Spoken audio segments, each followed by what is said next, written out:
What is going on, everybody? I go by the name of Kari, and I want to thank you guys for joining me here today on SneakerPhetish. A little while ago, we took a look at this sneaker here. This is the Chocolate Milk Social Status Free Lunch Dunk. A very highly anticipated sneaker that actually paid homage to the free lunch programs that a lot of kids, like myself, actually had to participate in when we were growing up. Today, we're taking a look at the second iteration in this collection. I was able to get my hands on a pair to complete the set. Without further ado, let's get into it.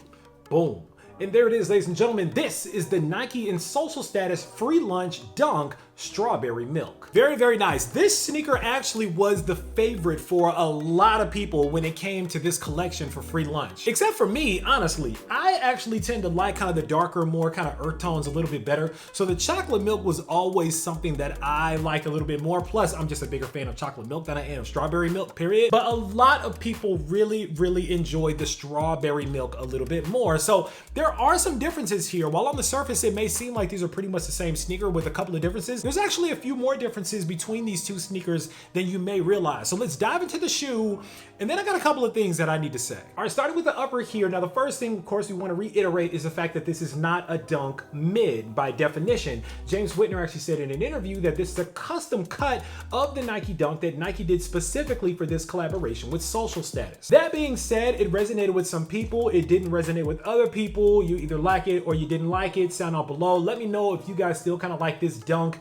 mid-ish cut of the shoe here. All right, let's look at the swoosh first, because honestly, that's one of my favorite elements of this sneaker here. Unlike the kind of milky TPU gel swoosh on the chocolate milk that was all pink, this time you actually have this yellowish looking swoosh here with a literal splash of milk graphic inside of the swoosh. And at first I actually didn't notice that, but on second glance, when I realized that that's actually a splash of white milk, I thought it was dope. Now, why it's white milk instead of like a pink milk, I don't know, but I guess, you know, the overall theme of the sneaker takes up for the fact that this is just a splash of white milk. Now, underneath the swoosh here, you have some of those same materials here. Very nice nubuck, just like on the chocolate milk dunk on the rear panel of the shoes here, wrapping around the heel of the shoe. You have that very nice YY velvet wrapping around the collar of the shoe as well. We'll take a look at that.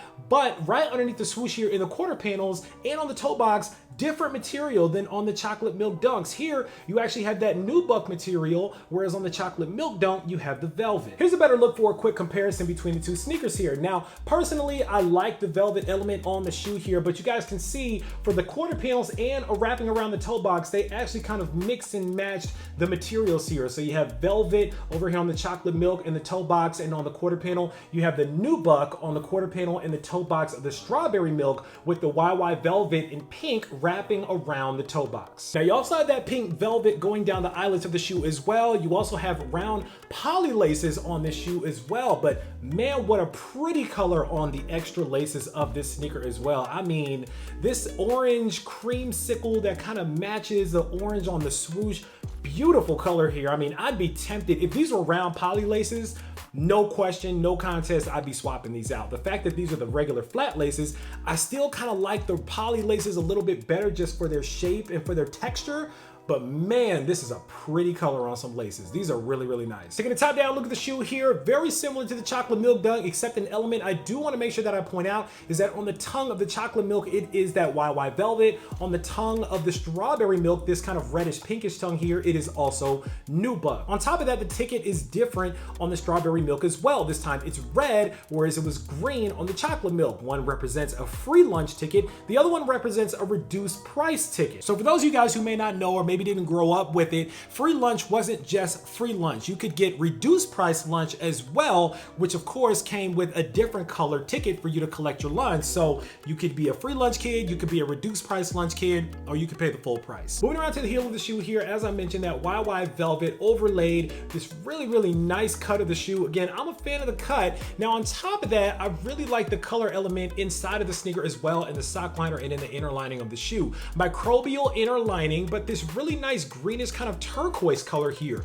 I don't know who decided to mix this turquoise with this strawberry color, but it works. It's really, really nice. They about super glued this insole into the sneaker here, but if you guys can see it, just like on the chocolate milk dunk, they actually incorporated the social status symbol in with the swoosh emblem as well for the insole. Of course, strawberry colored insole on this sneaker as well. You still have that sail colored midsole, just like the chocolate milk dunk. Again, I like the use of the sail colored midsole here. It's interesting because the white on the milk was kind of a pure white. So I don't know, for these, it actually might have worked nicely if they did kind of a pure white sole with maybe a reddish or a pinkish outsole. But on this sneaker, we get the sail colored outsole, kind of off-white with a green outsole. Now, I'm not sure for the reason for this kind of army, kind of hunter green for the outsole. Not my favorite choice, honestly. And again, that's why I still like to stick with the chocolate milk dunk, because this green outsole is kind of throwing me off here. But hey, if you like it, I love it. And that's pretty much it when it comes to the strawberry milk dunk mid, or whatever you want to call them, from Social Status and Nike. Now, let's talk a little bit about this sneaker here, and one major element that honestly have turned a lot of people off from this sneaker. The ball got dropped with this shoe, guys, and I hate to say it, but these may not touch my feet just because this issue was so bad. And the issue I'm talking about, of course, is quality control. I don't know what in the world happened when they were making this sneaker, but when you flip these over to the medial side of the shoe and you look at the toe box of that sneaker, I mean, I don't know who decided that the velvet would be a nice touch to try to stitch around the toe box of this shoe, but don't ever do that again with another shoe that you're doing, especially on this silhouette, because it just didn't work. I saw a lot of photos of people complaining about the fact that their velvet looks so scrunched up right here on the medial side of the toe box. It almost makes the shoe unwearable because it looks so bad. It looks like you creased up the shoe before even putting it on your foot. There are certain elements of this sneaker that I can forgive. On the chocolate milk dunks, there were a couple of QC issues,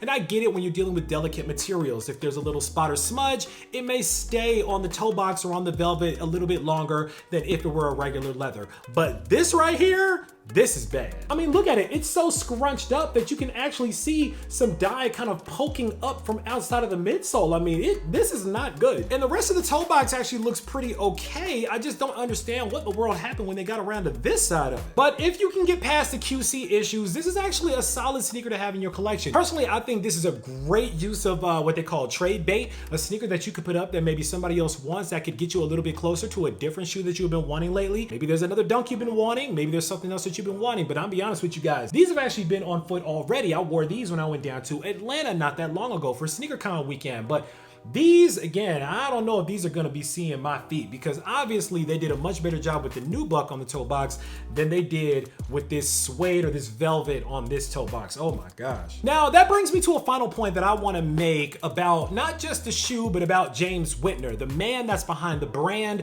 that's behind all of this hype. A lot of the most hyped up sneakers, especially the sneaker that a lot of people are calling their sneaker of the year so far, the MAJOR Air Jordan 3 raised by women. You guys have heard me say many times that I respect Mr. Whitner, that I'm a fan of his, that I look up to him, and he's actually done some really dope things as far as storytelling, obviously, with a lot of the product that he's come out with. But everything hasn't been a home run for Mr. Whitner, and I want to talk a little bit about that. One thing that James Whitner has been really good at doing is capitalizing off of the storytelling that he's doing in his community involvement. And what I mean by that is there's kind of a feeling, if you will, in the community at large that he's not actually in the community or doing as much for the community behind the scenes as one would like to think. Now, these stories that kind of tap into some of the more traumatic pieces of our upbringing, they're all well and good. They speak to a piece of us, they tell meaningful stories, and they're done in meaningful ways. But what about the things that don't bring you a bag of money? What about the things that don't bring that big check home or don't help you boost up your own business? What about those things? And unfortunately, for the consensus of the community, that's not always there. Now, I don't want that to be too crazy of a dig on James Whitner, because again, I understand that he's doing some things that a lot of people resonate with. I mean, shoot, I put the MAJOR Jordan 3 on my sneaker of the year list, but I made a major mistake that I need to correct today that actually involves a friend of mine. Back in 2019, a friend of mine named Jazare Allen Lord came out with this sneaker here. This is the Reebok Club C85 for the It's a Man's World campaign. And this was an incredible sneaker with some incredible storytelling on it that actually had to do with the fact that she was raising sons and that her sons were being raised raced by a woman. I actually liked the shoe so much that I actually ended up buying a pair for myself, even though this pair was given to me just to make sure that I had the double up. So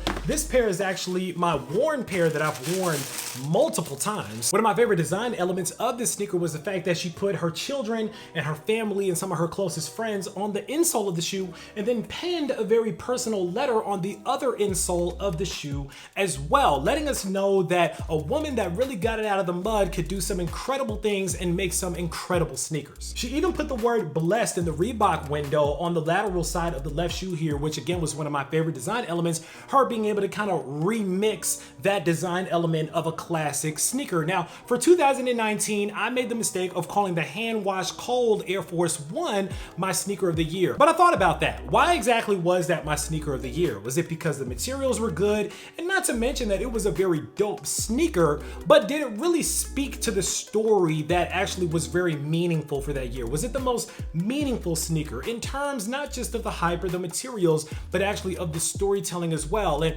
as I kind of thought more about that, I thought about the fact that now we're saying that the sneaker of the year, the Raised by Women for MAJOR, was the sneaker of the year because of the story behind it. But what we may not have realized is that that story has already been told. We've already seen that story in sneakers back in 2019, and just because it was on a Reebok Club C85 instead of an Air Jordan Retro 3 doesn't make the story any less meaningless. As a matter of fact, it makes the story more meaningful because this was an authentic story that was actually told by a mom that was raising two sons. There's a lot of things that go into people's decisions when they buy sneakers or make their sneaker of the year list, and I understand that hype is one of those things, and obviously the MAJOR Raised by Women Jordan 3 had a lot of hype behind it, and we liked the shoe. Again, not a dig on the shoe. I think the shoe was incredible. I'm still trying to get a pair in my size, and I still can't get them these days because they're still very expensive on the resale market. But I've seen a couple of people say that that was the first time that a sneaker like that had been done. That was the first time that a story like that had ever been told, and it's not. It's not the first time a story like that's been told. It's been done before. And whether or not you knew about this sneaker back in 2019 or today on this video is the first time that you're seeing this shoe, it's my job as a sneaker YouTuber on this platform to make sure that I open you guys' eyes to everything in the sneaker stratosphere, not just what the hypest or the biggest sneaker with the most resale value on it is. So I wanted to give a little bit of flowers to the homie Jazrae Allen Lord for making a timeless sneaker that, again, I've still been keeping on ice, my gifted pair, for the last 2 years. She's continuing to do some incredible things in the community, and we salute her for that. And in the meantime, also salute to James Whitner for the things that he continues to do in the world of sneakers and in the world of retail and e-commerce as well. We appreciate the things that he's done. We appreciate the rollout for the Raised by Women MAJOR Jordan 3s, and of course we appreciate the storytelling that's been done in the free lunch series. So with that said, now it's time for you guys to sound off down in the comments. Let me know what you guys think about the chocolate milk, what you think about the strawberry milk, what you think about the MAJOR Raised by Women 3s. Do you think I'm right about kind of the things that I said, or do you think that I'm flat out wrong? Sound off below, let me know. Of course, right down in the comments, make sure that you click on that subscribe button so we can welcome you into the Sneaker Fetish family to make sure you don't miss out on any more heat that comes through like these, because I guarantee you I got a lot more heat on the way. I was about to do the outro before I realized that I never showed you guys the box for the strawberry milk dunks, but honestly, it's the exact same box, guys. There's no difference here. The only difference is that this time you get this strawberry colored coin patch here. So again, that's pretty much the difference. Everything else is exactly the same. As always, I want to thank you guys for joining me here today on Sneaker Fetish, taking a look at these with me, unboxing them with me for a couple of minutes. I go by the name of Kari. This is the Social Status and Nike Free Lunch Dunk in Strawberry Milk. And until next time, I'm out.